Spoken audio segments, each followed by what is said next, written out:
mahasiswa adalah kelompok masyarakat yang paling merdeka kalau saya. Ya, paling merdeka itu dari segala macam. Intelektualitas dia cukup memadai, idealismenya harusnya utuh, tidak tergerus oleh segala macam. Kepentingannya nggak banyak, kalaupun ada gitu ya. Kepentingannya itu nggak banyak. Sehingga ini adalah masyarakat ideal dalam tanda petik untuk bisa menyuarakan sesuatu yang penting. Maka menurut saya sangat baik kalau mahasiswa itu peduli pada sosial politik. Saya itu dibesarkan di satu masa di tahun 90-an, 80-an yang namanya berinteraksi dengan orang lebih tua apalagi. Saya diajarin yang menyapa. Sementara anak-anak yang kelahiran tahun 2007 tadi saya bilang, mereka tidak dibesarkan di situasi itu. Sangat berbeda gitu kan. Sapa itu atau interaksi itu terjadi secara virtual. Jadi saya terus terang saja sebagai orang yang jauh lebih tua dari mereka, merasa sedih gitu, agak bingung juga dan kecewa juga. Karena saya dengan sangat mudah bisa jatuh pada asumsi itu kan. Oh mereka ternyata tidak memperhatikan saya. Oh mereka ternyata tidak sopan. Oh mereka ternyata tidak menyapa.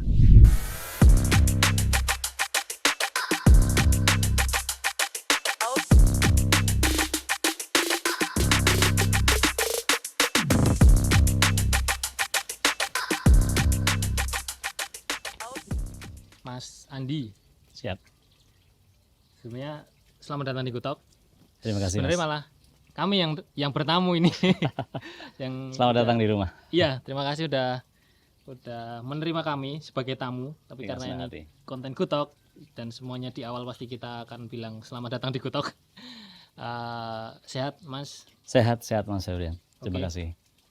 Ini profesor, dosen, kaprodi, motivator, konten kreator. Apalagi Mas ini? Bapak, Bapak. suami, saya juga seorang anak, jadi saya ada orang tua di Bali. Teman juga mungkin ya bagi yang lain. Iya. Bagi yang belum tahu, Mas Andi ini sangat aktif di luar dunia akademis, walaupun dunia sosial media sangat aktif dengan konten-kontennya. Mungkin bisa dilacak nanti akan kita tampilkan sebagaimana beliau membuat platform digital itu menjadi sangat menyenangkan. Apalagi kenapa kami akhirnya mencoba menghubungi dan bisa ngobrol, karena perspektifnya menarik, walaupun sudah mulai tidak ada biner antara dosen dan mahasiswa, tapi sepertinya modelan Mas Adi ini yang bisa menjadi pendengung untuk stereotyping dosen itu bisa lebih cair paling enggak seperti itu. Amin. Nah, di awal seperti halnya kalau wawancara yang lain, Ya. bisa diceritakan enggak dari mungkin singkat perjalanan akademis dan sampai akhirnya bisa sampai di titik ini di usia berapa? Saya sekarang 47. 47 sudah menjadi profesor. Mungkin bisa diceritakan Mas. Saya kuliah di UGM Mas, itu tahun 96. Hampir 30 tahun yang lalu ya, 30 tahun lalu. Lalu singkat cerita lulus itu tahun 2001. Kalau dulu ya hampir 5 tahun sekolah itu mungkin boleh dibilang biasa lah gitu ya. Nah saya sebenarnya tidak langsung jadi akademisi Mas. Saya itu kerja di perusahaan swasta. Saya bahkan kerja di Unilever dulu sama Astra. Jadi sebenarnya sangat berbeda dari dunia geodesi gitu ya. Kenapa? Karena saya memang ini menantang diri sendiri lah. Menantang diri sendiri, kalau saya diterima di perusahaan geodesi, saya akan senang, tapi kan biasa aja. Karena saya orang geodesi. Gimana kalau saya menantang diri saya untuk kerja di perusahaan yang semua orang tuh bisa bertarung di situ. Nah, kan tidak ada jurusan tertentu. Jadi akhirnya saya diterima. Tapi yang menarik kemudian ketika saya sudah bekerja di Unilever lalu pindah ke Astra, saya merasa ada semacam pertanyaan gitu pada diri saya sendiri. Apakah peran ini yang mau saya lakukan sampai ke depan? Nah jawaban saya adalah sepertinya tidak. Kenapa tidak? Karena saya merasa begini Mas. Orang tua saya itu tidak sekolah formal ya. Orang tua saya, ibu itu lulus SD, ayah saya tidak lulus SD. Ya, jadi saya merasa bisa mencapai apa yang saya capai waktu itu karena pendidikan. Berarti pendidikan, kalau kata banyak orang, mungkin termasuk Mas Anies Baswedan suka cerita itu katrol peradaban, itu saya orang yang sangat percaya. Nah, berarti pendidikan adalah katrol peradaban. Jadi kalau saya ingin berperan sesuatu yang kecil gitu ya bagi dunia sekitar saya segala macam, maka berperan di dunia pendidikan itu sepertinya sesuatu yang ideal. Keyakinan saya begitu. Maka peran saya harus saya switch dari swasta menjadi di pendidikan. Nah, itulah kemudian yang membuat saya memutuskan untuk melamar di UGM sebagai dosen. Itu tahun 2002 prosesnya, Mas. 2003 saya mulai jadi dosen. Nah, artinya ini saya memutuskan dengan sadar gitu, bermigrasi dari dunia swasta tadi, industri ke pendidikan. Dan begitu saya nyemplung di pendidikan, kalau dulu itu pendidikan itu ini ya, dosen itu boleh S1 zaman saya kan. Nah, begitu S1 kemudian saya melanjutkan sekolah langsung. Sejak tahun 2003 masuk UGM, 2004 sampai 2014 saya sekolah tuh. S2, S3, ada postdoc dan segala macam. 2014 saya pulang, nah saya baru bekerja sampai hari ini. Kalau Ya. soal ilmu pengetahuan yang tadi setelah S1 kan Ya. S2 di luar negeri ya, Mas? Di luar negeri S2-nya ya. Di tahun Di 2004 itu mulai S2, 2008 mulai S3. ya. Terus ketika kita langsung nih berkaca sekarang, zamannya kan berbeda. Betul. Literasi medianya berbeda, platform digital untuk komunikasinya berbeda. Ya. Terus dulu sempat ngerasain jadi mahasiswa di zaman itu. Ya, tuh. Terus sekarang melihat mahasiswa sekarang yang begitu dekat dengan teknologi, dan apalagi mas dari konten-kontennya juga seperti itu menariknya. Kesan dari Mas Andi sendiri ketika melihat fenomena itu, bagaimana orang sekarang secara umum ya, orang sangat dekat dengan teknologi, bahkan ada kayak lirik dari salah satu grup band di Jogja festival kalau nggak salah tuh bilang sekarang cium dan peluk tuh bahasa yang bentuk yang sangat langka, tapi saling pelontaran hal-hal negatif yang di sosial media itu hal yang murah gitu. Nah, ngelihat ketika kita tarik ke area pendidikan atau mahasiswa di pendidikan tinggi itu seperti apa melihat teknologi dan relasi dengan Pertama saya melihat itu mungkin satu kata itu saya pikir tadi beruntung. Beruntung, kenapa beruntung? Karena zaman saya dulu, Mas, teknologi itu kan tidak ada gitu ya. Misal akses terhadap informasi, akses terhadap sumber pengetahuan itu terbatas. Komunikasi dengan orang-orang yang harusnya menjadi tempat belajar itu juga terbatas. Maka saya bayangkan sekarang ini harusnya disikapi dengan perasaan keberuntungan. Karena segala sesuatu lebih mudah. Itu pertama yang saya bayangkan. Tapi ternyata tidak selalu begitu. Jadi seperti yang tadi dibilang ya, tidak selalu orang tuh merasa beruntung dengan semua ini. Ternyata teknologi juga menyebabkan banyak hal yang tidak sebaik yang kita bayangkan ya. Misalnya, dengan adanya kemudahan bagi kita untuk mengatakan sesuatu atau mengekspresikan sesuatu di media dan media sosial, itu membuat orang bisa ngomong apa aja. Yang kalau zaman dulu mungkin itu nggak dikatakan atau diekspresikan, sekarang menjadi dikatakan. Atau begini, dulu mungkin orang juga memaki, tapi kan live memakinya, langsung. Hanya 2-3 orang yang dengar. Sekarang orang memaki dengan bahasa yang sama, didengar ratusan ribu orang. Jadi saya kira ini, selain beruntung tadi saya bilang, ini adalah masa yang juga sangat rawan. Gitu ya. Saya tidak mengatakan orang sekarang berubah menjadi jahat, saya tidak mengatakan istilah itu. Yang menurut saya benar adalah apapun yang kita omongkan sekarang atau pikirkan sekarang itu bisa didengar dan disimak oleh banyak orang. Itu perbedaannya. Contoh nih, kalau dulu kita mengeluh pada pemerintah atau mengeluh pada orang tua, kita juga mengeluh kok, saya juga mengeluh. Tapi sekarang begitu kita mengeluh itu di Twitter atau di X atau di sosial media yang lain, maka ada ribuan orang lain yang mendengar. Jadi perilaku mengeluhnya sebenarnya mungkin sama persis. Tapi kemungkinan orang bisa mendengar keluhan itu yang sangat berbeda. Jadi artinya satu tadi beruntung sebenarnya, kedua rawan sekali. Jadi yang saya pikirkan tentang anak muda sekarang berarti selain beruntung tadi, mereka semestinya harus sangat berhati-hati karena mereka sedang hidup di dunia yang mereka seperti live show setiap hari tuh. Ya kan?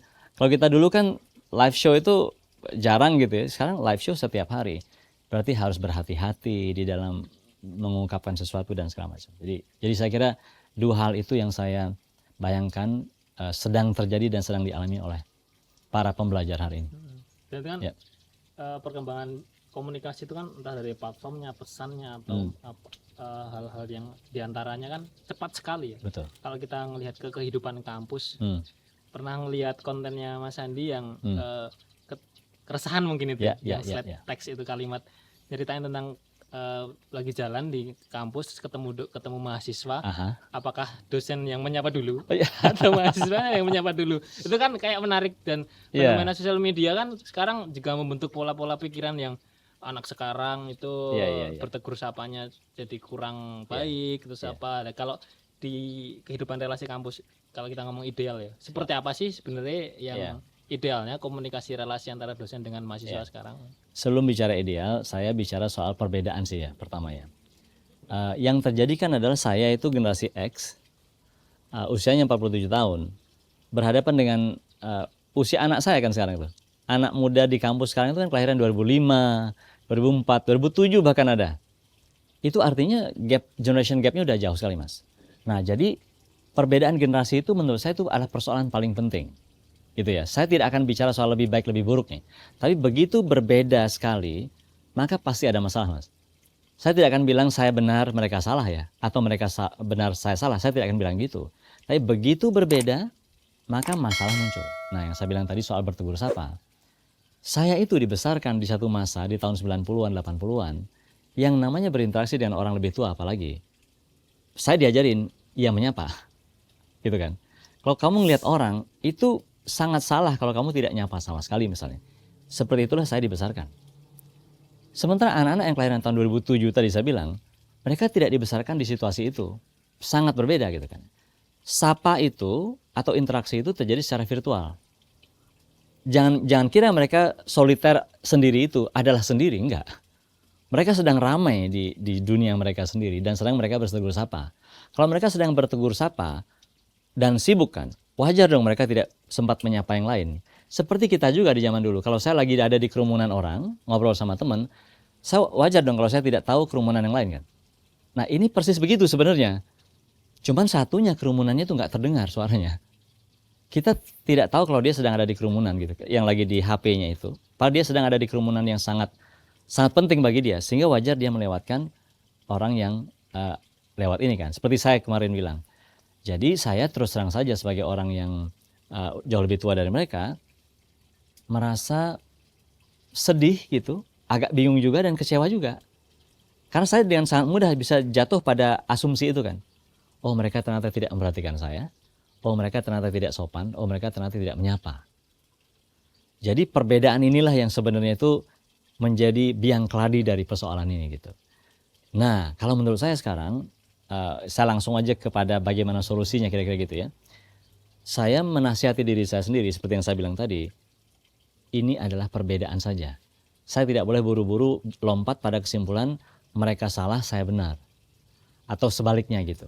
Jadi harus pada satu situasi di mana saya merasa memang ini beda, maka cara menyikapinya harus tertentu dan berbeda pula. Itu yang saya renungkan sampai hari ini. Tetapi gini Mas, kalau saya tadi ditanyakan idealnya gimana? Menurut saya di situasi apapun, di generasi apapun, saling menyapa itu tetap lebih baik. Itu keyakinan saya. Hanya saja sekarang lagi, menyapanya tuh caranya gimana dan seperti apa? Menurut saya semua orang harus belajar. Saya terutama, generasi kami itu. Kalau kita ada bisa saling sapa di dunia maya, misalnya, karena begitu mereka merasa nyaman, like why not? Gitu kalau saya. Tapi kan tetap menyapa tuh. Karena ada ceritanya misalnya, saya tidak ke kampus sama sekali dulu. Bukan sama sekali ya, jarang sekali ke kampus Mas, karena saya ada tugas lain di gedung pusat UGM gitu ya. Tapi saya terpilih menjadi dosen paling inspiratif di geodesi misalnya. Ada teman saya sambil guyon bilang, lah kamu datang ke kampus aja jarang, kok bisa jadi dosen paling inspiratif? Jadi yang paling penting sekarang ini bukan kehadiran fisik ternyata. Saya bilang waktu itu sambil guyon juga, karena saya hadir di dunia mereka. Jadi saling sapa saya dengan mahasiswa saya itu terjadi tidak di dunia fisik, tapi di dunia maya. Dan itu membuat mereka saya lebih hadir, mohon maaf, saya lebih hadir dibandingkan teman saya yang hadir fisik, yang ternyata tidak masuk ke dunia mereka. Tapi jadi saling sapa. Ada nggak yang kayak satu kejadian gitu Ya. karena komunikasi komunikasi di online ataupun Ya. pertemuan fisik yang dengan mahasiswa tuh udah egaliter nih. Oke. Tapi implikasinya ketika ketemu di lapangan tuh mahasiswa tuh jadi mungkin tanda kutip kesannya Oke. offside gitu, Ah, komunikasi sampai ke ruang kelas gitu. Itu iya. pernah kejadian gitu. Kalau saya tidak melihat itu sebagai hal yang terjadi dan tidak serius sih kalau saya. Tapi kalau misalnya dilihat dari secara umum, katakan mahasiswa menjadi lebih santai menjawab pertanyaan kita, lebih rileks gitu menggunakan bahasa, saya merasakan itu. Ya, saya merasakan itu. Tetapi saya tidak melihat itu sebagai keburukan, karena saya pernah melihat hal yang lebih buruk. Apa yang lebih buruk itu, Mas? Tidak saling sapa.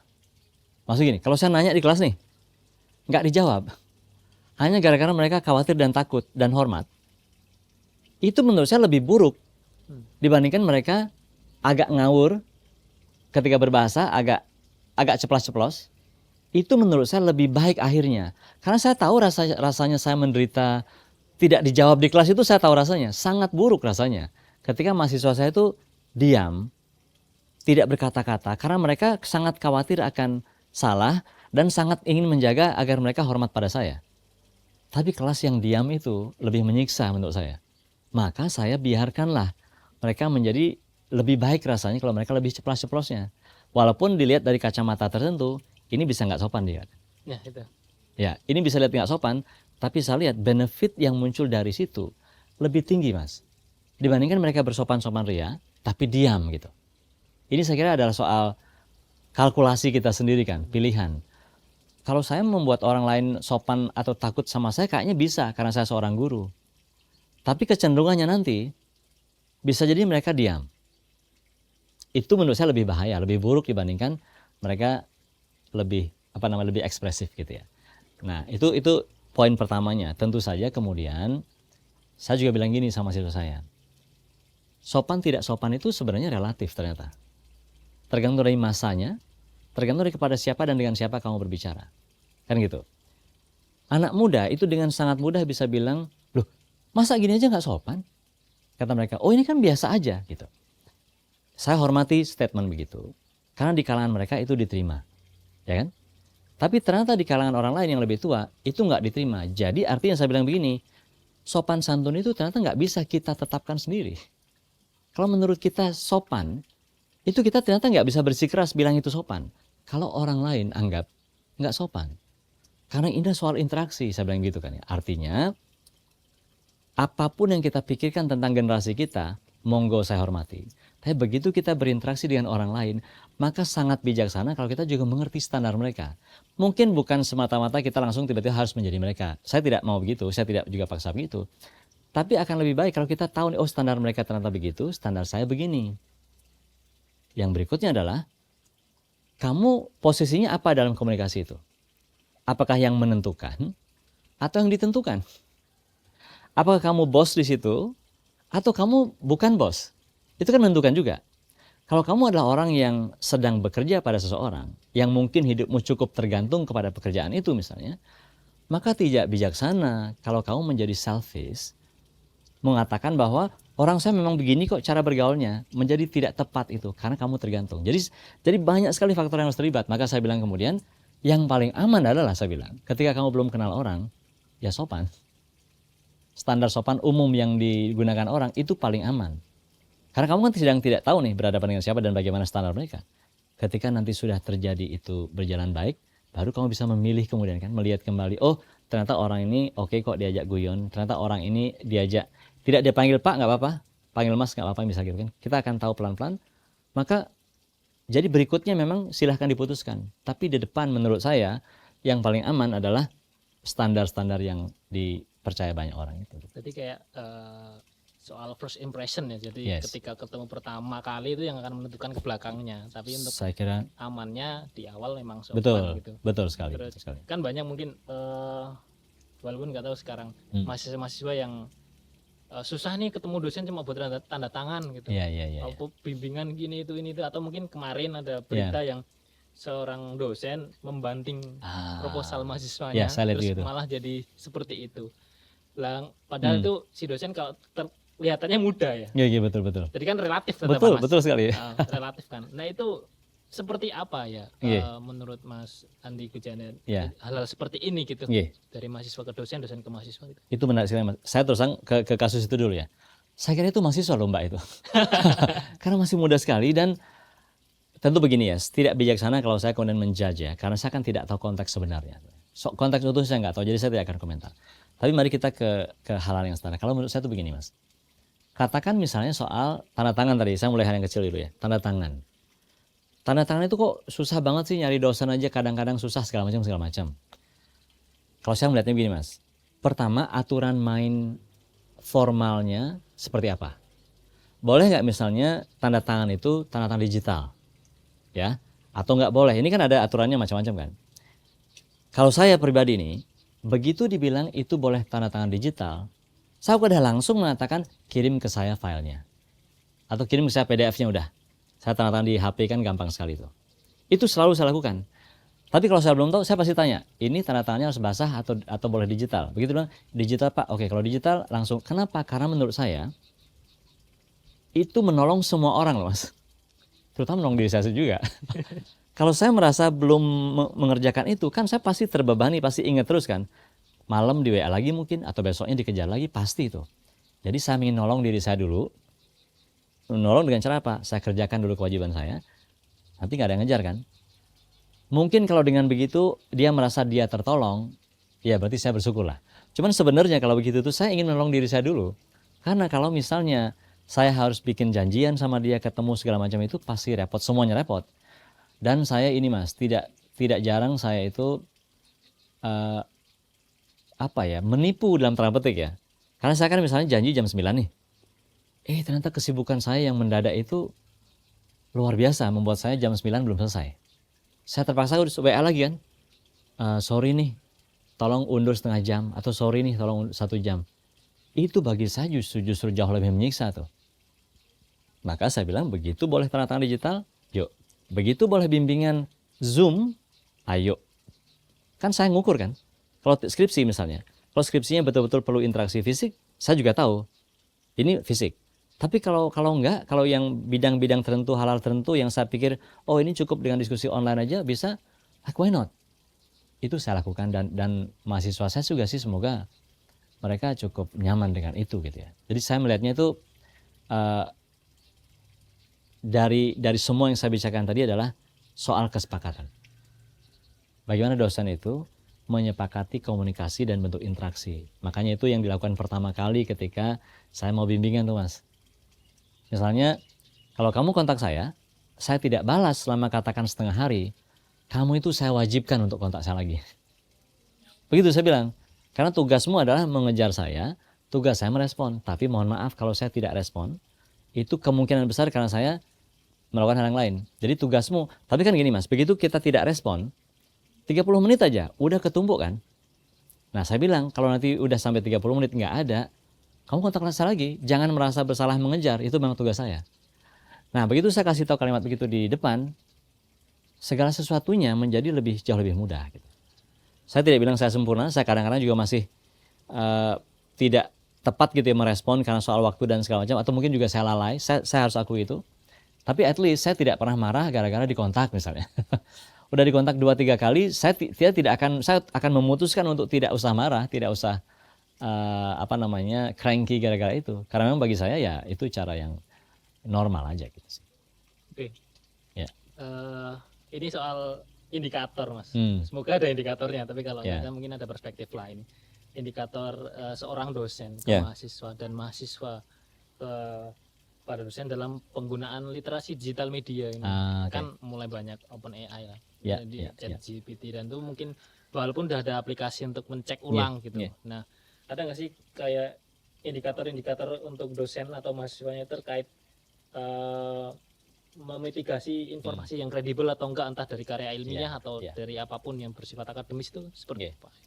Kalau kita ngomong administratif ya, formal, kita punya perangkatnya untuk ngecek ini karya ini. Seperti kalau misalnya Mas Febrian tahu, Turnitin itu kan kalau dulu adalah kita plagiat apa enggak, kan gitu ya. Sekarang udah dilengkapi dengan AI kan dia juga bisa mendeteksi apakah ini dibuat dengan AI atau tidak segala macamnya. Itu jelas kita jadikan satu andalan begitu. Tapi menurut saya yang paling penting bukan itu, tapi bagaimana kita memandang AI ini. Saya adalah orang yang ini Mas, orang yang merasa AI ini harus kita gunakan. Bukan larang kita gunakan, justru harus kita gunakan karena dia mempercepat banyak sekali proses gitu. Jadi proses yang repetitif, proses yang sifatnya itu ngumpulin sesuatu yang sudah ada, merapikan sesuatu, itu saya kira AI harus digunakan. Asalkan cara menggunakannya itu membuat kita menjadi, kalau saya selalu bilang gini, asalkan AI itu membuat kalian jadi lebih pintar atau lebih baik gitu. Bukan membuat kalian merasa, oh gampang ngerjain tugas ini, nanti kasih AI aja. Itu perspektif tuh. Jadi kalau kita sekolah itu harus membuat kita merasa lebih pintar. Nah AI ini kalau kita gunakan dengan benar, itu membuat kita lebih pintar secara signifikan. Jadi di kelas itu saya sering mendemonstrasikan cara menggunakan AI yang menurut saya itu positif gitu ya. Tidak hanya sekedar bikin karya sesuatu yang bagus, tapi sebenarnya kita tidak ada kontribusi banyak di karya itu. Yang paling penting bisa nggak AI ini kita jadikan teman belajar, membuat kita secara signifikan tuh lebih pintar, lebih luas wawasannya. Itu justru yang saya kembangkan sekarang. Jadi mungkin dua hal di sini ya. Kalau soal tadi menjaga agar dia tidak digunakan secara tadi abusive gitu ya, tidak menggunakan secara salah, maka kita punya koridor, punya perangkatnya. Tadi udah saya jawab. Tapi yang lebih penting sekarang saya dorong bagaimana menggunakan itu untuk hal-hal yang baik. Contoh gini Mas misalnya. Membaca paper. Oke ya, saya ini gunakan AI, katakan ChatGPT, itu untuk membantu saya membaca paper. Tapi kalau orang lain bisa gini, di-upload papernya, terus bilang, tolong buatkan summary. Itu oke sih, saya tidak ada masalah dengan itu. Tapi bagi saya akan jadikan ChatGPT itu sebagai teman baik, yang pinter. Saya kasih paper itu ke dia, saya suruh dia baca 2-3 detik, lalu saya wawancarai dia. Nah jadi di rumah nih, kalau saya nyetir ke kantor kan, saya upload satu paper yang baru banget, yang belum pernah saya baca. Lalu saya sambil ke kantor itu, saya ngobrol sama dia. Saya kan pakai voice ChatGPT kan. Saya akan tanyain dia sedetail-detail mungkin, sekritis-kritis mungkin, sesulit-sulit mungkin pertanyaannya tentang paper itu. Dia akan jawab itu dengan sangat baik. Nah agar saya bisa double check apakah jawaban dia benar, maka pertanyaan saya misalnya satu gini. Datanya dapat dari mana dia, seperti itu kan, si paper itu atau si penulis paper itu. Terus saya tanya lagi, di halaman berapa dia ngomong begitu. Jadi semua fakta-fakta sulit itu saya tanyakan, saya tanya di halaman berapa. Sampai di kantor nanti, saya cek tuh. 5 atau 6 poin saya cek, di halaman berapa bener nggak omongannya dia tadi. Kalau bener, semuanya bener 100%, berarti saya bisa percaya apa yang dia omongin tadi kan, kira-kira begitu. Jadi kita nggak bisa lepas kendali terhadap kontrol kita sendiri terhadap AI itu Mas, OpenAI tadi bilang. Makanya jadi salah besar kalau kita nggak punya kendali, tapi kita pura-pura melarang. Ini menurut saya itu yang paling nggak bener tuh Mas. Jangan pakai AI misalnya gitu di kelas ya. Loh, emang Bapak tahu kalau kami pakai AI? Ya kan? Larangan itu kan tidak cukup. Sama seperti yang saya selalu bilang, makanya melarang itu bukan cara terbaik untuk membuat orang tidak menggunakan sesuatu loh ya. Tapi melengkapi diri kita dengan perangkat yang bisa mendeteksi kalau dia pakai apa enggak. Ini kan seperti saya sering guyon di perumahan Mas, kalau jenengan tidak mau ada pencuri. Itu caranya kan bukan dengan memasang tulisan dilarang mencuri di sini kan. Memang dengan memasang tulisan itu pencuri nggak akan datang. Yang bikin pencuri nggak datang apa? Satpam. CCTV. Gitu kan? Bukan tulisan dilarang mencurinya. Jadi melarang orang untuk pakai AI itu cara paling buruk menurut saya untuk membuat orang tidak pakai AI. Kalau saya demonstrasikan di kelas bagaimana canggihnya saya pakai AI misalnya. Saya tidak perlu melarang mereka pakai AI loh. Mereka akan mikir langsung. Kalau aku memang pakai AI, sebaiknya aku pakai AI dengan cara yang cerdas, dengan cara yang benar. Karena dosen saya ini ngerti banget AI. Gitu. Jadi itu yang saya coba lakukan selama ini, instead of melarang, saya mencoba mendemonstrasikan kepada mereka, ini berguna banget, mari kita gunakan dengan baik. Kalau kamu gunakan dengan baik, kamu akan significantly menjadi lebih baik. Ada kalimat ketemu di salah satu artikel itu bilang kalau sebaiknya kamu tuh menjadi, idealnya adalah AI director, bukan AI whisperer. Jadi itu akan lebih mungkin bisa. Setuju. Iya mungkin seperti itu kan. Kalau misalnya, kalau boleh saya lanjutkan sedikit, director dalam konteks itu adalah kita kan seorang prompt engineer kan Mas ya. Yap. Jadi kesaktian kita hari ini adalah prompting. Karena dia bisa menjawab apa saja dalam tanda petik ya. Tapi kita tahu Mas, orang yang bisa bertanya adalah orang yang belajarnya serius loh. Ya. Orang yang belajarnya sangat serius, dia baru bisa bertanya dengan benar. Loh, kenyataannya kok kalau kita dulu di kelas, kalau kita nggak belajar sama sekali di rumah Mas, kita nggak bisa nanya sama dosen kok. Walaupun dosen udah berbusa-busa, ayo dong tanya gitu kan. Kita nggak bisa nanya, salah satunya karena kita nggak melengkapi pengetahuan kita yang cukup, at least dasar, untuk bisa bertanya. Exactly yang terjadi sekarang adalah itu. Kalau kamu nggak belajar dengan serius, nanya si ChatGPT aja nggak bisa kok kita. Maksudnya nanya dalam arti yang benar ya, agar kualitas jawabannya benar.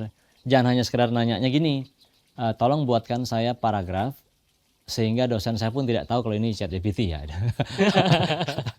Bukan itu gitu. Bukan itu yang kita ingin dengar. Karena jawaban itu prompt seperti itu tidak akan bisa menimbulkan quality answers. Iya, prompt atau crafting sebelum AI itu jadi ya butuh kapasitas sendiri dari si yang penanya. pemakai, dan itu Setuju kan banget. perlu ada kapasitas yang cukup. Kita bikin prompt yang seperti apa tuh, detail atau tidaknya ya dari kita sendiri kan. Persis. Hasilnya juga si AI juga hanya merespon dari si AI Ya, itu tadi. ya. Kalau kembali lagi Mas soal pendidik ini, aku coba memposisikan sebagai mahasiswa ya. Iya, monggo.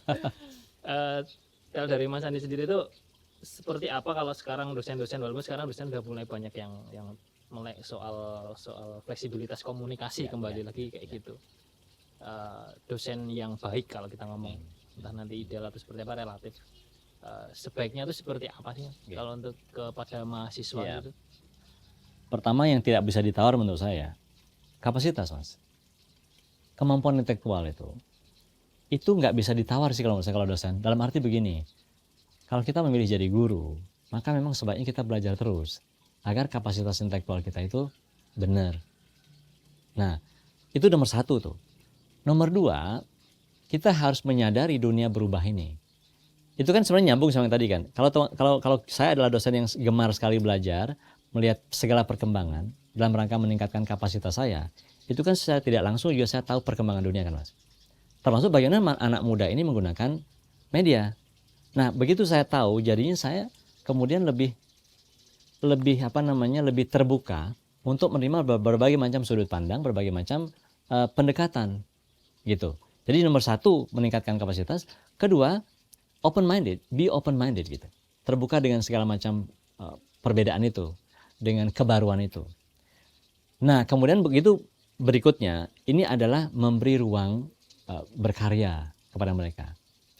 Ini kan kadang-kadang begini, kita belajarnya udah bagus, rasanya udah cukup terbuka, tapi kalau kita tidak dengan sengaja memberi ruang kepada mereka untuk melakukan sesuatu, bicara sesuatu, berkarya sesuatu, maka yang dua hal ini menurut saya jadi belum cukup. Akhirnya atas bawah lagi. Atas bawah lagi. Karena tetap di kelas contohnya nih. Kita harus mendesain dengan sedemikian rupa, pembelajaran itu membuat mereka benar-benar bisa beraktivitas kan, berekspresi gitu. Karena saya sekarang ngajar ya, di S1 saya ngajar, S2 juga saya ngajar, S3 juga ngajar. Saya temukan ketika mereka diberi ruang berkarya itu, saya aja banyak belajar dari mereka. Oh, ternyata cara mereka mencari sesuatu, menganalisis sesuatu, itu bisa benar-benar sangat bagus. Ya, plus mereka juga menggunakan AI yang tadi saya bilang kan. Tapi AI dalam konteks ini, lagi-lagi itu dalam rangka mencerahkan kita. Bukan sekedar menggantikan tugas-tugas kita dengan mesin kan gitu ya. Jadi tiga hal itu saya kira tetap relevan lah dari masa ke masa. Satu, kapasitas yang harus benar, open minded, benar-benar terhadap berbagai macam pendekatan dan pendapat gitu. Yang ketiga, memberi ruang berkarya. Kalau kita udah beri ruang berkarya, sekarang saya sering melakukan itu. Banyak sekali yang saya temukan itu justru dari karya-karya mereka gitu. Saya sekarang ini lagi ngobrol sama teman di UK, belum kenal sebenarnya. Dia ngajakin kita untuk riset, ya kan? Begitu dia ngajakin untuk riset, saya langsung mikir gitu. Oh, ini sebenarnya bisa didekati dengan cara begini segala macam. Tapi saya tidak punya kapasitas teknis untuk mewujudkan itu. Udah, saya ingat sekarang ada mahasiswa saya dulu pernah melakukan sesuatu yang terkait sama itu. Udah, saya panggil aja. Ternyata karya dia yang tadinya itu saya pikir saya belum tahu nanti untuk apa, itu bisa saya gunakan untuk berinteraksi dengan satu mitra yang penting sekali di luar negeri. Tentu dia akan saya libatkan juga. Itu Jadi, benar-benar terjadi pada saya sih. indirect impact ya. Nggak Indirect langsung impact. direct impact saat itu, bisa jadi apa yang dilakukan karena memberikan ruang kepada mahasiswa ini 1-2 tahun atau momen belakangan jadi keinget, oh sebenarnya bisa pakai yang dulu itu. Persis, Iya. persis. Kalau tadi bicara soal misalnya tentang mengajar segala macam, menurut saya dosen yang baik itu akhirnya selain yang tadi adalah yang menabung cerita dalam hidupnya yang akan nanti dia keluarkan ketika itu diperlukan. Jadi bukan menabung pengetahuan, Mas. Bukan menabung memorizing hafalan, bukan. Menabung cerita. Kisah yang ditabung sama dia. Nah, kisah itu datang dari mana yang terbaik? Dari pengalaman. Makanya kalau orang bilang dulu, kamu investasilah untuk pengalaman. You buy experience. Jangan beli barang. Kan begitu ada yang orang menasihati. Itu saya betul-betul setuju.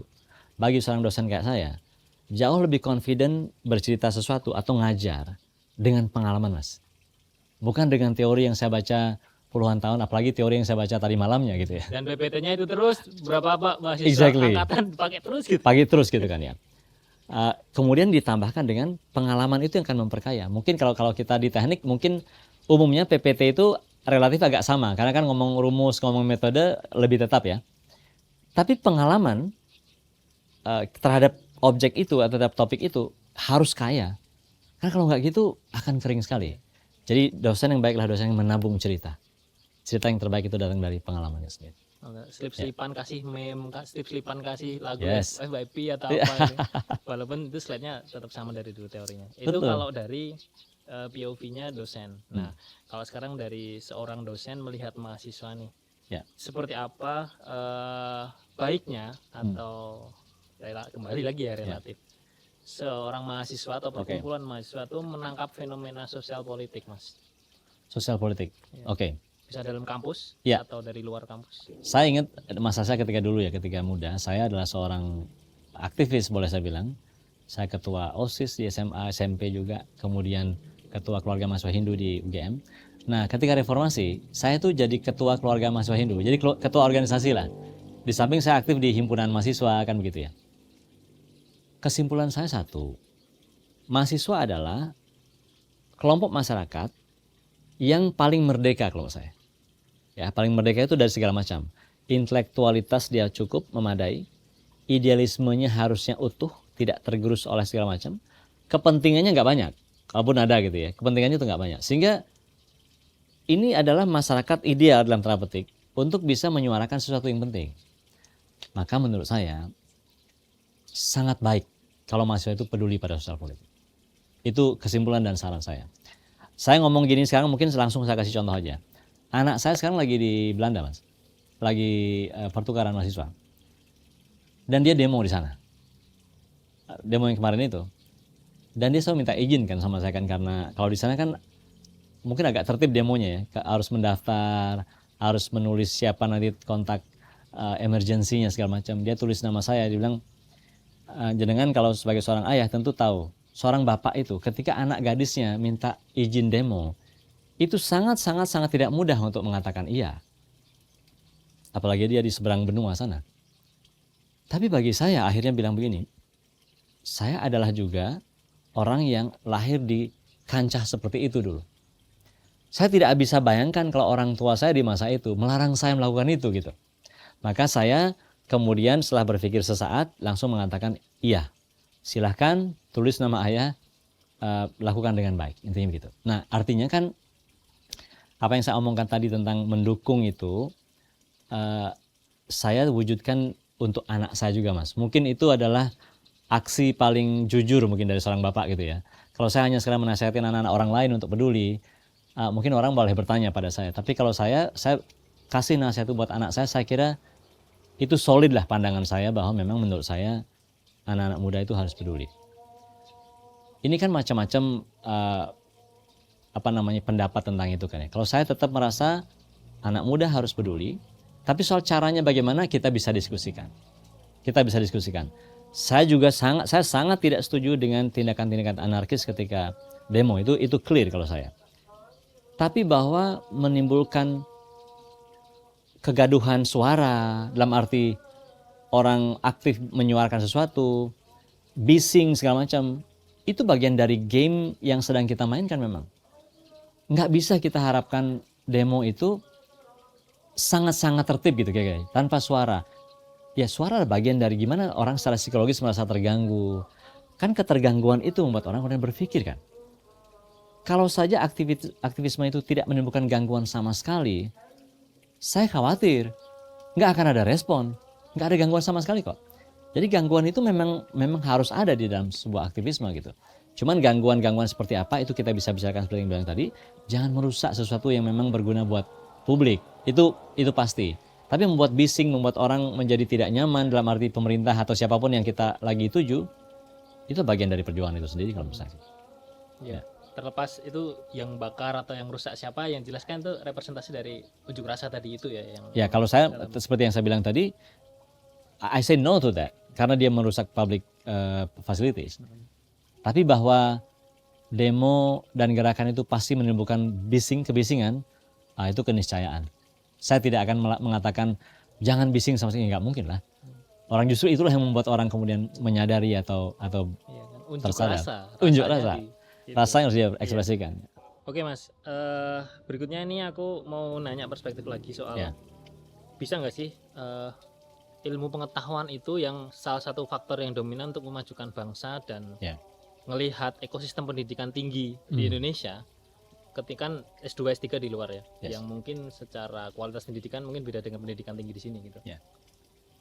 Apakah bisa dari dua faktor itu dan melihat ekosistem pendidikan di Indonesia itu seperti apa sih Mas? Bukan membandingkan tapi realitanya dan seperti apa nanti baiknya gitu untuk pembenahannya atau mungkin atau apanya yang sudah baik apa gitu. Saya tetap optimis dan yakin sih bahwa pendidikan atau ilmu pengetahuan yang baik itu memang jadi modal utama harusnya untuk membangun bangsa gitu. Tapi mari saya ceritakan dengan cara yang lebih membumi lah gitu ya. Karena kalau ngomong kalimat begitu kan kayaknya utopis banget ya. Kita melihat kan Mas ini, bagaimana negara-negara lain yang fokus pada pembangunan manusia gitu. Nyun Sewu ini nggak usah jauh-jauh, Malaysia. Kita pasti sering mendengar cerita tahun 60-an, 70-an. Malaysia itu belajar ke sini kan. Nah, kita udah sering lah dengar itu, kita nggak usah bahas lagi. Tapi intinya begini, investasi mereka terhadap manusia itu memang lebih banyak, lebih bagus dari kita, harus kita akui. Pak Harto dengan segala macam kebaikan beliau, itu menurut saya memang fokus kepada pembangunan fisiknya itu kuat. Ya. Yang kemudian bisa kita anggap itu menomorduakan soal manusianya. Nah, begitu manusianya menjadi banyak sekali, dan dengan mungkin di masa tertentu kualitasnya mungkin bukan menjadi yang utama, di situ kita bisa melihat persoalan gitu. Malaysia di sisi yang lain, ketika mereka betul-betul fokus ke situ, mereka kan memang mereka diuntungkan oleh satu situasi, mereka kan dijajah Inggris ya Mas ya. Jadi belajar ke Inggris itu sesuatu yang sangat biasa bagi mereka. Secondary language-nya juga bahasa Inggris. Betul. Bahasa formalnya Inggris. Itu terus terang membantu mereka untuk bisa mengakses pengetahuan secara lebih baik, lebih cepat. Nah, kita tidak usah membandingkan, saya setuju tadi. Banyak kok kelemahan Malaysia dan segala macam, seperti kita juga. Tapi artinya kita bisa lihat bagaimana transformasi sebuah negara, terutama tentang orang-orangnya. Itu saya merasa sekali kan, teman-teman Malaysia. Jadi, itu contoh-contoh sederhana bagaimana pendidikan itu saya yakin akan tetap menjadi pilar utama seharusnya. Hanya saja menariknya, ketika misalnya kita bicara soal pendidikan itu kan kita bicara soal kapasitas. Nah, untuk melakukan sesuatu itu kapasitas itu nggak cukup Mas. Ada dua hal yang perlu, kapasitas, otoritas. Ketika kapasitas ada, tapi ternyata tidak diberi otoritas, maka dia tidak bisa melakukan banyak hal. Makanya muncullah sekarang ucapan yang pintar-pintar nggak dipakai, misalnya gitu ya, yang dipakai nggak pintar atau segala macam lah. Kalau menurut saya itu tanpa bermaksud untuk mempolitisir sesuatu, itu benar bahwa orang yang memang memiliki kapasitas intelektual yang bagus tadi itu, memang dia nggak bisa merebut posisi Mas, masalahnya kan gitu. Dia memang harus dikasih otoritas, harus dikasih kesempatan, baru dia bisa ada di posisi itu. Karena kan begini, otoritas itu gimana cara memperolehnya? Election. proses politik kan. Masalahnya orang yang punya kapasitas kadang-kadang nggak tertarik politik atau nggak bisa memainkan orkestrasi politik. Orang punya kapasitas nggak bisa bermain politik atau nggak mau main politik, sehingga dia tidak punya jalan untuk menuju otoritas kan. Jadi ini tetap akan terpisah. Maka orang yang punya otoritas tadi, siapapun dan dengan cara apapun dia punya otoritas itu, menurut saya harus punya kesadaran untuk memberi kesempatan pada orang yang punya kapasitas ini. Kan sebenarnya sekarang itu kalau kita mau secara nyata bahas ya, presiden itu proses politik pasti. Tapi presiden itu punya kewenangan penuh untuk memilih menteri kan mas. Nah idealnya menteri ini adalah orang-orang dengan kapasitas. Karena kalau orang punya kapasitas tidak diangkat, nggak punya peran dia. Karena dia tidak ada di posisi itu, tidak mungkin ada posisi itu. Maka orang yang punya keotoritas, presiden, wakil presiden, memilih orang-orang dengan kapasitas terbaik, kan gitu. Untuk kemudian memainkan peran-peran tadi. Oke, ini omongan saya kesannya muluk-muluk, saya tahu juga. Saya juga sadar di satu sisi bahwa menteri adalah juga posisi politik. Yeah. Political position. Yang konteksnya sekarang adalah ini soal distribusi kekuasaan. Saya tidak ahli politik mas, tapi saya kira-kira bisa memahami secara sederhana. Distribusi kekuasaan, maka orang punya otoritas. Yang idealnya tadi harus memilih orang dengan kapasitas. Itu akhirnya nggak juga ideal. Yang dipilih adalah orang dengan potensi otoritas tertinggi, yaitu orang dengan kekuatan politik yang lebih kuat. Maka kapasitas menjadi nomor sekian kan gitu kira-kira. Itu menurut saya yang justru menjadi persoalan sekarang, bukan soal orang pintar atau orang berkapasitas nggak ada gunanya mas. Tapi kita harus mereformasi, saya nggak tahu caranya gimana terus terang aja, tapi diberi jalan biar mereka ini benar-benar ada di posisi sehingga mereka punya otoritas gitu, agar dia bisa menjalankan fungsi-fungsi yang seharusnya itu. Gimana? Saya tahu ini tidak akan semudah itu gitu, karena orang-orang dengan kekuatan politik, posisi politik itu mungkin akan menginginkan juga posisi-posisi yang tadi kita bahas gitu ya, dengan segala macam alasannya lah gitu. Tapi intinya saya tetap percaya bahwa orang dengan kapasitas ini, jika dia diberikan kesempatan, dia akan bisa menghasilkan karya yang lebih baik gitu. Jadi kayak bukan apanya tapi siapanya kalau sekarang ya. Jadi kita ngomong bukan konteksnya tapi siapa yang ngomong, padahal belum tentu orang yang tidak terlalu dikenal secara fame dia punya sesuatu hal konteks apa itu yang lebih penting, tapi kebanyakan siapanya. Betul, saya setuju. Di sisi yang lain mas, kalau kita mau secara objektif sekarang belajar, lesson learn-nya atau pelajarannya bagi saya itu begini, orang yang punya kapasitas hari ini kalau dia punya kepedulian, itu ternyata dia harus juga melakukan satu hal yang lain, yaitu mengusahakan agar gagasannya sampai pada orang yang punya otoritas. Kalau dulu kan begitu kamu seorang peneliti yang bagus, tulis jurnal, di jurnal terbaik, selesai perkara kira-kira gitu. Paper to paper gitu. Paper to paper.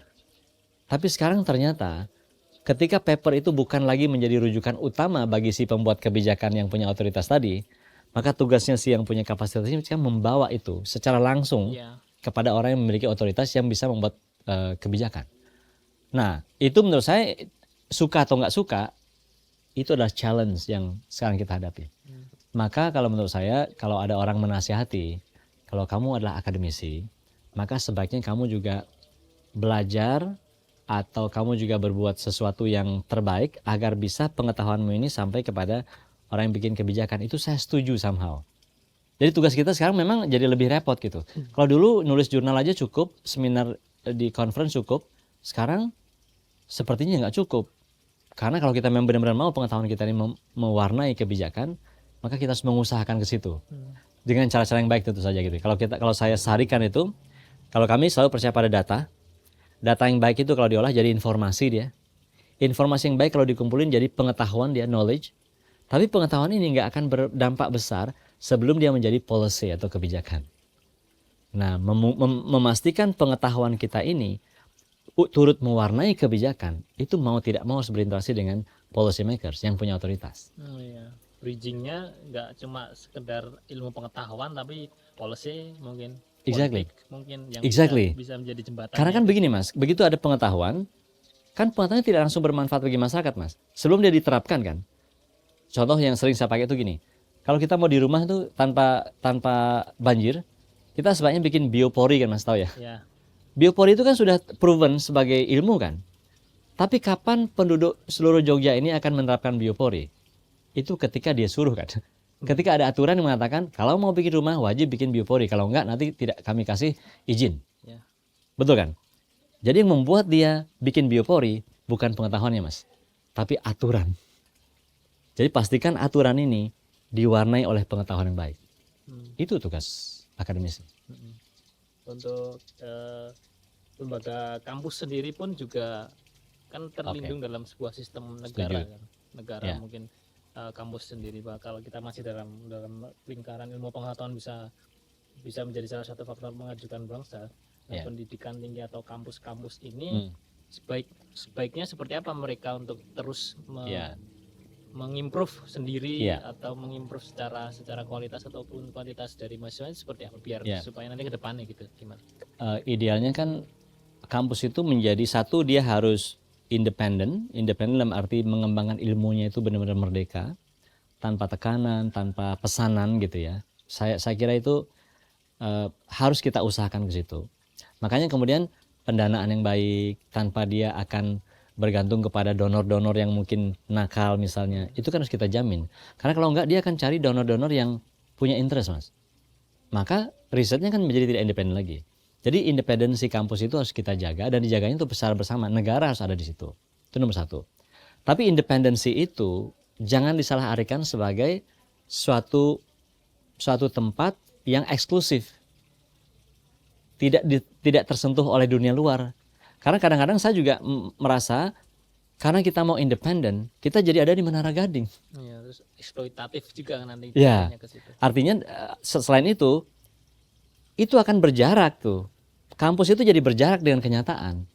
Kan gitu kan ya. Hanya gara-gara kita pengen independen, tidak diintervensi oleh siapapun, kita jadi menutup diri terhadap pergaulan dengan dunia nyata. Risetnya sih keren gitu. Tapi ternyata riset yang keren ini tidak merepresentasikan persoalan dunia nyata, tidak menjadi solusi bagi persoalan dunia nyata. Jadi independen dalam arti dia biarkan dia riset tanpa tekanan, oke. Tapi di konteks lain, jangan biarkan dia terpisah dari dunia nyata. Makanya dia harus benar-benar mewakili persoalan-persoalan dunia nyata yang menjadi riset-riset dia itu. Gitu. Itu saya kira dua hal itu penting ya. Bagaimana melakukan itu? Kalau ngomong tadi independensi berarti pendanaan. Kalau masih sistem seperti sekarang, ya mestinya negara yang mendanai itu lebih dominan kan gitu ya. Atau bahkan full. Nomor dua, gimana mendekatkan dia dengan kenyataan? Sebenarnya secara ideal Mas, Tridharma perguruan tinggi itu memang sudah secara ideal menurut saya mendekatkan itu. Dia mengajar pasti, risetnya jelas, dan pengabdian pada masyarakatnya. Nah, pengabdian pada masyarakat ini sebenarnya mendekatkan kampus itu dengan dunia nyata itu tadi. Kan pengabdian itu tidak hanya berarti datang ke desa lalu bikin tugu kan ya. Pengabdian masyarakat itu lebih luas dari itu. Benar-benar melihat persoalan nyata di masyarakat, lalu menggunakan ilmunya untuk melakukan sesuatu. Gitu. Oke, ini sudah hampir mau akhir-akhir nih Mas. Siap. Biasanya di akhir-akhir ini kita pertanyaannya mengandai-andai gitu. Ini kalau kita ngelihat 10 atau 20 tahun ke depan nih. Siap. Menurut Mas Andi dengan ekosistem pendidikan tinggi yang sekarang di sini. Ya. Apa yang akan mungkin terjadi dalam improvementnya atau nanti dinamikanya untuk pendidikan tinggi masih dalam memajukan bangsa atau memajukan masyarakat. Apa yang mungkin terjadi di 10-20 tahun ke depan di Indonesia ini Mas? Ya. Saya melihatnya dari banyak sisi dulu ya. Misalnya fakta yang tidak bisa kita bantah adalah Indonesia mengeluarkan cukup banyak uang sekarang ini untuk mendidik orang sekolah tinggi. LPDP contohnya. LPDP itu kan udah 10 tahun ini ya. Lebih bahkan. Kalau kita ngomong 10 tahun ke depan dengan asumsi LPDP masih ada, berarti harusnya di Indonesia ini akan ada kumpulan agregasi orang-orang yang pintar, yang sudah belajar di banyak tempat yang bagus-bagus gitu ya, dan kemudian memainkan peran di Indonesia. Secara ideal saya membayangkan kalau ini berhasil dan semoga memang berhasil, itu akan mewarnai masyarakat dengan sangat baik menurut saya gitu ya. Pendidikan adalah salah satunya.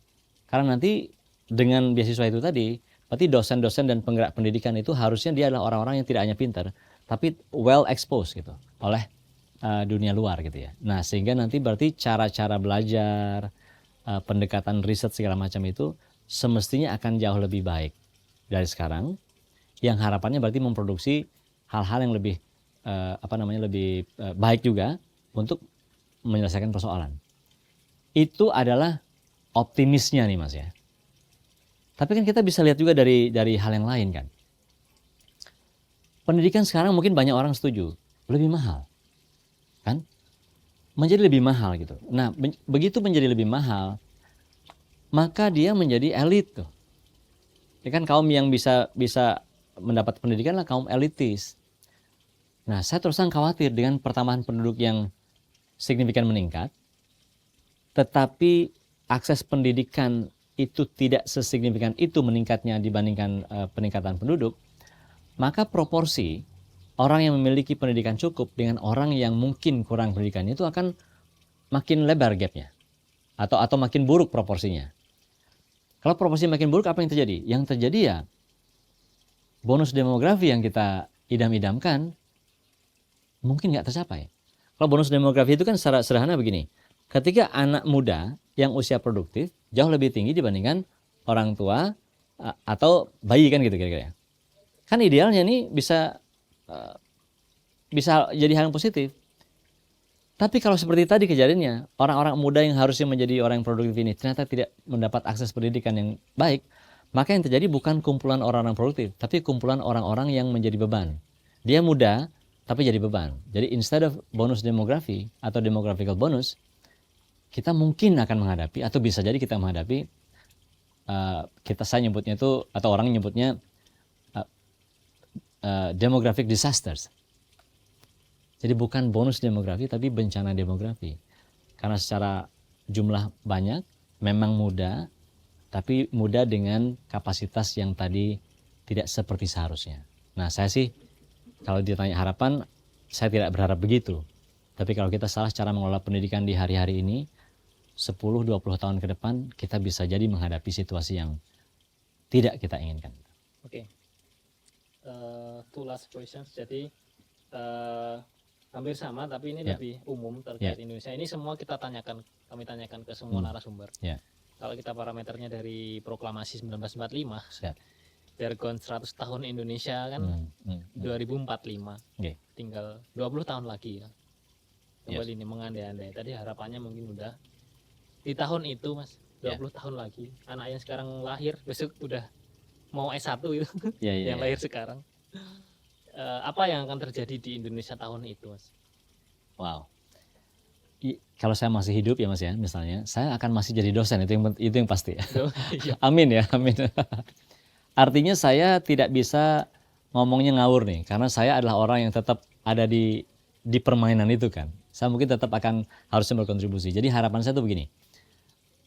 Pertama dosen-dosen seperti saya dengan teman-teman itu akan memiliki idealisme yang masih baik gitu untuk memajukan pendidikan. Itu saya kira satu harapannya. Berarti jika itu memang benar dan terjadi, dan saya harap itu benar terjadi, berarti Indonesia akan mengalami satu masa di mana dia harusnya secara manusia dulu nih ya, harusnya jauh lebih baik. Saya tidak muluk-muluk mikirin soal pembangunan fisiknya gimana-gimana, tapi manusia yang menurut saya itu akan menjadi lebih baik, lebih memiliki kapasitas intelektual yang lebih bagus, sehingga memiliki kesadaran lebih bagus. Itu yang saya bayangkan akan terjadi di tahun-tahun itu. Dengan semangat borderless atau internasionalisasi itu yang juga kuat. Artinya begini, orang yang mencintai negerinya itu bukanlah orang yang anti luar atau tidak boleh keluar atau hanya di dalam. Tapi justru orang-orang yang memang dengan kesadaran penuhnya dia merasa selain sebagai orang Indonesia, dia juga adalah orang dunia. Jadi citizen of the world, yang artinya nanti saya akan merasa senang kalau anak-anak muda Indonesia itu tidak hanya berkiprah di Indonesia, tapi juga warga dunia. Warga dunia, betul-betul mendirikan, kalau saya bilang biasanya menancapkan bendera Indonesia itu di puncak-puncak tertinggi peradaban dunia di masa itu tiba nanti gitu ya. Jadi CEO-nya tidak hanya orang India gitu Mas. Tapi juga orang Sleman, orang Purwokerto, orang Ambon gitu. Membayangkan CEO Microsoft tuh namanya Subagio. Subagio, why not gitu. Microsoft Apple namanya Sutrisno gitu. Ya, betul Bisa sekali. jadi mungkin oke. Terakhir Mas, sebagai penutup juga semoga masih ada mimpi terbesar yang belum tercapai dan terakhir yang jelas bagaimana statement dari Mas Andi dalam merawat komunikasi antara dosen dengan mahasiswa Oke. dan mahasiswa kepada dosen supaya memastikan ilmu pengetahuan itu sampai dan relevan pada zamannya. Untuk terakhir Mas. Ya, ini pas banget karena itulah mimpi saya gitu. Jadi gini Mas, saya kan mengeksplorasi banyak media ya. Saya ngelihat media orang, mengeksplorasi media sendiri juga. Saya makin yakin bahwa kampus itu bukan satu tempat untuk bertukar gagasan. Ada banyak sekali yang lain. Nah, saya membayangkan saya nanti ada dimanapun itu bisa memang berdampak dalam arti memberikan pengetahuan kepada siapa saja tanpa tergantung mereka bisa atau tidak masuk di UGM gitu. Itu mimpi saya banget itu. Jadi bayangkan nanti ada orang di Pulau Rote sana tidak harus ke Jogja, tapi betul-betul mereka bisa melihat atau menikmati pengetahuan yang sama persis atau bahkan lebih bagus dari orang yang datang ke Jogja misalnya atau ke Bandung atau ke Jakarta. Saya rasa sih itu bukan hal yang tidak mungkin. Sekarang pendidikan mengarah ke sana, bagaimana pendidikan di delivery secara retail, kalau saya bilangnya retail itu ya, retail education, saya ingin sekali menjadi bagian dari itu gitu. Tentu saja bagaimana secara ekonomi itu akan diatur, itu sih harusnya memang ada orang yang mikirin. Tapi kalau saya pribadi merasa mestinya di masa yang tidak terlalu lama itu harus terjadi. Pemerataan pendidikan oke, pembiayaannya tidak tinggi, tapi benar-benar orang yang berkecimpung di situ juga bisa hidup dengan baik. Ya, jangan juga kita memikirkan Indonesia mengajarkan bagus banget tuh. Tapi kan kesan yang muncul apa? Menderita kan? Atau ada berjuang menderita. Mungkin nggak, kita nggak harus menderita begitu, tapi betul-betul bisa menyebarkan pengetahuan dengan baik dan terdistribusi dengan bagus. Tapi semua orang merasakan kenyamanan secara wajar gitu. That's my mimpi. Itu semoga nanti suatu hari bisa tercapai ya. Mas Andi atau Pak dosen Imade Andi Arsana. Siap. Terima kasih atas waktunya. Sami-sami. Kami boleh datang di rumah ini. Semoga kayaknya kurang pantas kalau anak muda menasihati senior kita, paling enggak kayaknya yang penting sehat dulu Mas. Sisanya mungkin pasti akan menyusul kalau orang sehat gitu. Matur nuwun sangat. Semoga sehat-sehat, semua yang disampaikan juga semoga berimpact positif Amin. dan yang kayak yang juga tidak kalah pentingnya menularkan cara-cara komunikasi dosen ke mahasiswa. Dan semoga juga mahasiswa juga bisa mendapat insight, atau kalau bahasa Jawa Timurnya itu jadi enggak ngelama ke orang ke dosen yang siap. terkesan udah komunikasinya lancar, tapi ya itu adalah salah satu cara supaya ilmu yang disampaikan pesan-pesannya masuk. Sekali lagi Mas Andi, terima kasih atas waktunya. Dan selalu semoga nanti bisa ketemu lagi atau kolaborasi di Matur nuwun acara selanjutnya. Ya, terima kasih.